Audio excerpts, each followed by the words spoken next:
इस वक्त हम मौजूद हैं बेंगलुरु में वाक़ई मोदी मस्जिद के पास। कल की तूफ़ानी बारिश ने अभी तक शहर के हालात को मामूल पर नहीं लाया है। जी हाँ, मैं बात कर रही हूँ कल की तूफ़ानी बारिश की, जिससे शहर भर में लोगों को मुश्किलात का सामना है।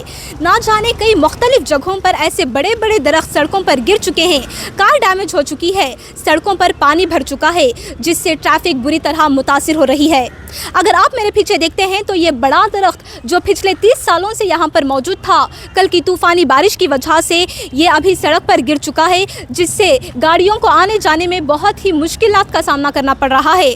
खुसूसन यहाँ पर मोदी मस्जिद यहीं पे करीब में है। खुसूसन नमाजियों के लिए आमद और रफ़त में मुश्किलात का सामना करना पड़ रहा है।